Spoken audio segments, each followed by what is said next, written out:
WBP lady constable, food SI এবং কেপির SI sergeant যারা পরীক্ষা দেবেন তাদের জন্য যে অঙ্কগুলো করাচ্ছিলাম আজকে তার পার্ট 2। এই অঙ্কটা দেখুন প্রচুর পরিমাণে পরীক্ষা আসে, প্রত্যেকটা অঙ্ক দেখবেন ভীষণ পরীক্ষায় আসা অঙ্ক, রেগুলার বেসিসে পরীক্ষায় আসে। এগুলো রপ্ত করতে পারলেই হয়ে যায়, বিশাল যে এরিয়া কভার করতে তা নয়। চাকরির পরীক্ষার এরিয়া আনলিমিটেড ঠিক কথাই, কিন্তু তা হলেও কোথাও যেন একটা লিমিটেশন মোটামুটি আছে, খুব বেশি দূর যাওয়া লাগে না। 18টা দ্রব্যের ক্রয় মূল্য 12টা দ্রব্যের বিক্রয় মূল্যের সঙ্গে সমান হলে লাভের হার কত? যেমন ভাবে অঙ্ক দেওয়া আছে তেমন ভাবে পড়বেন না, আমি প্রত্যেককে শেখাই এটাকে একটু উল্টো ভাবে পড়তে শিখুন। মানে কি রকম, এই যে 18টা দ্রব্যের ক্রয় মূল্য 12টা দ্রব্যের বিক্রয় মূল্যের সঙ্গে সমান। আপনি ভাবুন যে 12টা দ্রব্য বিক্রি করে যে পয়সা পাই সেই পয়সা নিয়ে মহাজনের কাছে গেলে 18টা দ্রব্য কিনে আনতে পারি। কেমন বললাম? 12টা দ্রব্য বিক্রি করে যে পয়সা পাই সেই পয়সা নিয়ে মহাজনের কাছে গেলে 18টা কিনে আনতে পারি, মানে 6টা আমার লাভ। 12টায় 6টা লাভ মানে 50% লাভ। হয়ে গেল অঙ্ক। ভাবতে হবে শুধু আপনাকে একটু উল্টো। কি রকম, যে 18টা দ্রব্যর যা ক্রয় মূল্য, মানে আপনি 18টা দ্রব্য মনে করুন 100 টাকায় কিনে এনেছেন, 12টা দ্রব্য বিক্রি করে 100টা পেয়ে গেছেন, তার মানে 12টা দ্রব্যের যা বিক্রয় মূল্য 100 টাকা, সেটাই কিন্তু 18টা দ্রব্যের ক্রয় মূল্য। তার মানে জিনিসটা কি হলো, 18টা দ্রব্য আপনি 18টা মনে করুন চুলের ক্লিপ কিনে আনলেন, একটা প্যাকেটে 100 টাকা নিল। আপনি বাড়িতে এসে নিজের গ্রামে মেলায় বিক্রি করছেন, 12টার প্যাকেট বানিয়েছেন, 12টার দাম রেখেছেন 100 টাকা। তার মানে কি হলো, 12টা দ্রব্য বিক্রি করে যে পয়সা পাচ্ছিলেন 100 টাকা, সেইটা নিয়ে আপনি আবার নিজে কিনতে গেলেন, মহাজনের কাছে 18টা কিনে আনলেন। তার মানে প্রতি 12টা বিক্রির পয়সায় 6টা করে আপনার প্রফিট এক্সট্রা থেকে যাচ্ছে চুলের ক্লিপ। নেক্সট, মোটামুটি এই অঙ্কটা 99 জনের ভুল হয়, 99টা ছেলে মেয়ের ভুল হয়, মোটামুটি হয় এক প্রকার। কোথায় ভুল হয়? একটা মূলধন 10 বছরে দ্বিগুণ হয় 4, তাহলে 4 বছরে কত গুণ হবে? এই 4 বছরে কত গুণ হবে এটা মাথাতেই থাকে না চাকরি পরীক্ষার হলে। ও ভেবে নেয় যে 10 বছরে দ্বিগুণ হয়, তাহলে 4 গুণ হতে কত বছর লাগবে? 20 বছর উত্তর করে। যে দ্বিগুণ হতে 10 বছর, তাহলে 4 গুণ হতে 20 বছর। সেটাও ভুল, সব দিক থেকে ভুল হয় এটা। তাহলে আপনার কি ভাবতে হবে, খুব কঠিন অঙ্ক কিন্তু। সেটা হচ্ছে একটা মূলধন 10 বছরে দ্বিগুণ হয়, যখন এরকম শব্দ পাবেন তার মানে 100 টাকাটা দ্বিগুণ হওয়া মানে 200 টাকা হয়ে যাবে। তাহলে 100 টাকার সুদ কত হবে আর 100 টাকা সুদ হবে? 100 টাকা যদি 200 হয়ে যায় তাহলে নিশ্চয়ই 100 টাকা তার মধ্যে সুদ। সেটার জন্য ক বছর লেগেছে? 10 বছর লেগেছে। তার মানে 10 বছরে 100 টাকা সুদ হয়, এটা আপনি পেয়ে গেলেন এই প্রথম লাইন থেকে। 10 বছরে যদি 100 টাকা সুদ হয়, তাহলে প্রতি এক বছরে 10 টাকা করে সুদ হবে, এটা তো আপনি কনফার্ম যে এক বছরে 10 টাকা, 10 বছরে 100 টাকা। এই লজিকটাই আপনার লাগবে, এই সেন্টেন্সটাই আপনার লাগবে। কোথায় লাগবে এবার এইখানে ভাবুন। তাহলে 4 বছরে কত গুণ হবে? 4 বছরে কত গুণ হবে? এক বছরে যদি 10 টাকা হয়, তাহলে 4 বছরে নিশ্চয়ই 40 টাকা হবে। এটা আমরা বুঝে গেলাম এই লজিক অনুযায়ী, যে 4 বছরে 40 টাকা হবে। 40 টাকা তো হবে, কিন্তু সে কত গুণ? এটাই আমাদের সমস্যাটা করে। কিরকম সমস্যা করে ভাবতে হবে। কিভাবে? আমাদেরকে ভাবতে হবে যে 100 টাকাটা যখন 200 টাকা হয় তখন আমরা দ্বিগুণ বলি। কোথা থেকে বার করি? এই 200কে 100 দিয়ে ভাগ করি, দিয়ে বলি দ্বিগুণ হয়েছে। ওই যে 2 পাই ভাগফল, ওটাই দ্বিগুণ। 100 টাকাটা 200 টাকা হলে তবে আমরা বলি দ্বিগুণ। ক্লিয়ার হয়েছে? তাহলে 100 টাকাটা যদি 4 বছরে 40 টাকা বাড়ে, মানে 140 টাকা হয়ে যায়, তাহলে কত গুণ হয়েছে? তাহলে 100 টাকাটা যদি 140 টাকা হয়ে যায়, তাহলে 140/100, তার মানে 14/10, তার মানে 7/5। এইটা হচ্ছে 7/5 গুণ। এটি সবাই বোঝে না, এই জায়গাটাই ভুল করে সবাই। উত্তর কি? উত্তর নান অফ দিস। নেক্সট, একটা বর্গক্ষেত্রের বাহু দ্বিগুণ করা হলে ক্ষেত্রফল কত গুণ বৃদ্ধি পাবে? প্রচণ্ড পরিমাণে পরীক্ষায় আসে, কিন্তু এই অঙ্কটার হাইলাইটেড লাইন হচ্ছে এইটা জায়গাটা। কত গুণ বৃদ্ধি পাবে, কত গুণ হবে এটা আলাদা অঙ্ক, আর কত গুণ বৃদ্ধি পাবে এটা আলাদা অঙ্ক, উত্তর আলাদা। মুশকিল হয়ে যায় ওইখানটায়। একটা বর্গক্ষেত্রের বাহু দ্বিগুণ করা হলো, আপনি নিজে জামশন করুন, কোনো অসুবিধে নেই। এইটা XYZ ধরতে যাবে না। মনে করুন এটা একটা বর্গক্ষেত্র ছিল যার বাহু ছিল 2, 2, তাহলে ক্ষেত্রফল নিশ্চয়ই 4।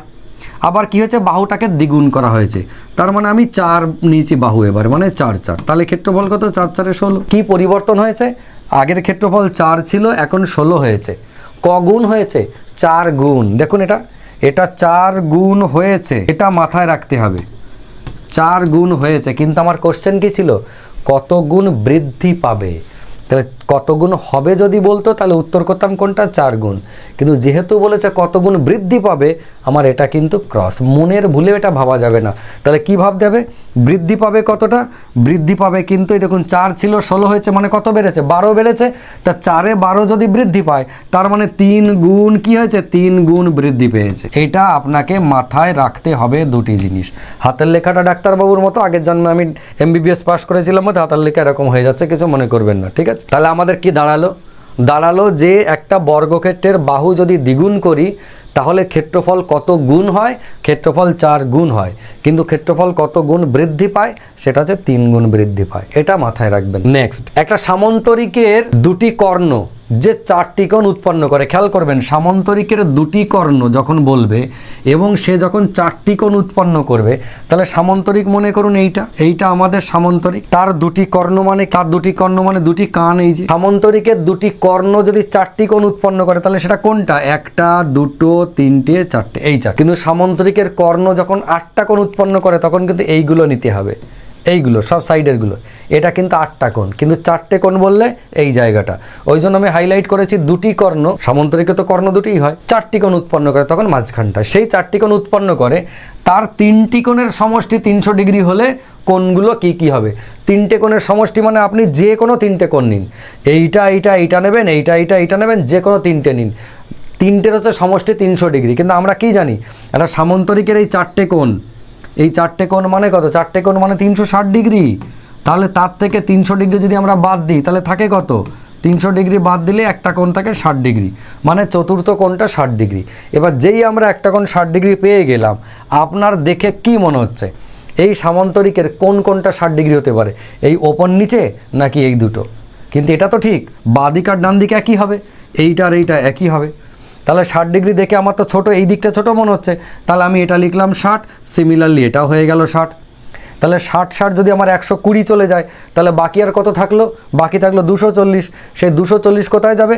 120 ওপরটা, 120 নিচেরটা। তাহলে 120 240, আর দিকে 60 120 মানে 360 আমার কমপ্লিট হয়ে গেল।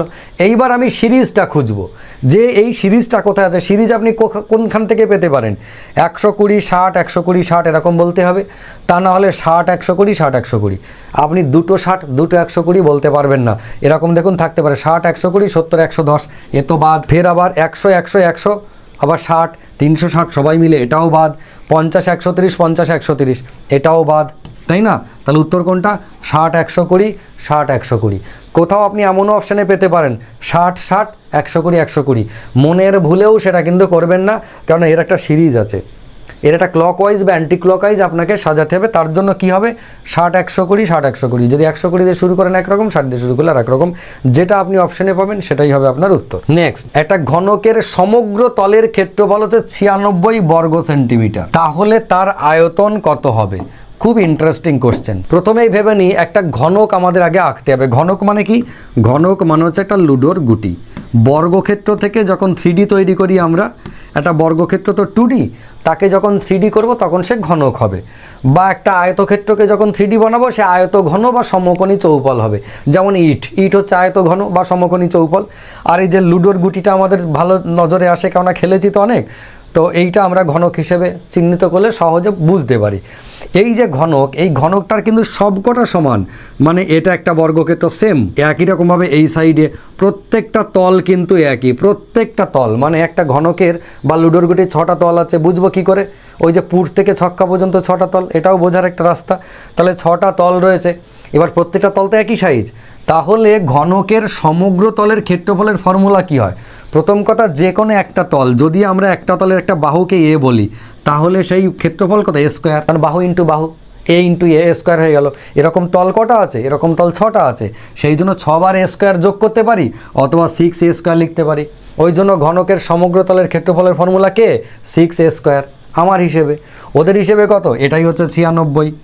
তার মানে এ স্কোয়ার মানে কত? এ স্কোয়ার মানে 16, 6 16 96। তাহলে এ সমান কত? এ সমান হচ্ছে 4। এবার এ সমান যেই 4 পেয়ে গেলাম, তার মানে আমরা কি পেলাম? আমরা তার মানে বাহু পেলাম 4, যেটাকে এ ধরেছিলাম সেটা হচ্ছে 4। তো যেই আমরা 4 আমরা বাহু পেলাম, অমনি সব বাহুই তো 4, মানে উচ্চতা 4, প্রস্থ 4, দৈর্ঘ্য 4, সব 4, 4 ইন্টু 4 ইন্টু 4। তাহলে সেই ঘনকের আয়তনের ফর্মুলা কি? দৈর্ঘ্য ইন্টু প্রস্থ ইন্টু উচ্চতা, তাই না? 3D। এবার দৈর্ঘ্য প্রস্থ উচ্চতা যেহেতু সবকটাই একই জিনিস, তার মানে আমরা দৈর্ঘ্যর কিউব বলে দিতে পারি, প্রস্থর কিউবও বলতে পারি, উচ্চতারও কিউব বলতে পারি। মোদ্দা কথা, বাহুটাকে এ ভেবেছিলাম, তাহলে আমাদের এই যে আয়তন সেটা হচ্ছে বাস্তবে এ কিউব, বাহুর ঘন, তাই না? বাহু কিউব, তার মানে হচ্ছে 4 কিউব, 4 কিউব মানে 64। তাহলে উত্তর কত ফাইনালি? উত্তর হচ্ছে 64 ঘন সেন্টিমিটার। নেক্সট, প্রচণ্ড পরিমাণে পরীক্ষা আসে, প্রচণ্ড মানে একেবারে প্রচণ্ড পরিমাণে।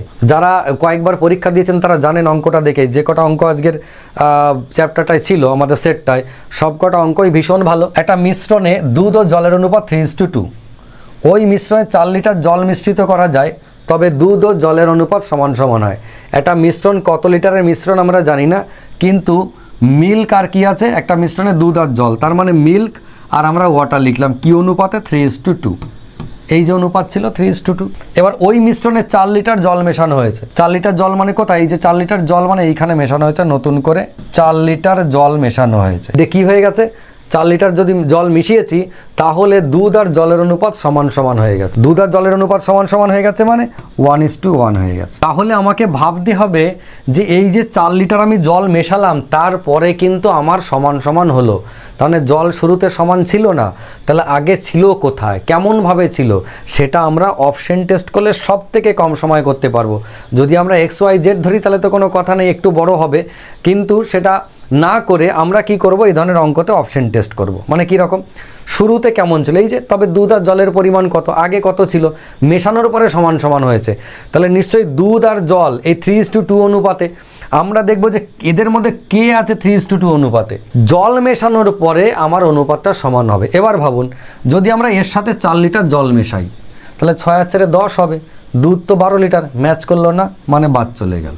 এর সাথে যদি 4 লিটার জল মেশাই তাহলে 12 হলো, এ তো 12 ছিল, এটা উত্তর হয়ে গেল। এই ধরনের অঙ্ক পেলে একদম কোনো দিকে যাবেন না, শুধুমাত্র অপশন টেস্ট করে নেবেন। তাহলে উত্তর কোনটা হলো আমাদের ফাইনালি, 12 লিটার আগে দুধ আর 8 লিটার জল ছিল। আশা করি বুঝতে পেরেছেন। যদি বুঝতে পেরে থাকেন তাহলে খুব ভালো কথা। আমি আগামীকাল আবার পার্ট 3 নিয়ে হাজির হচ্ছি।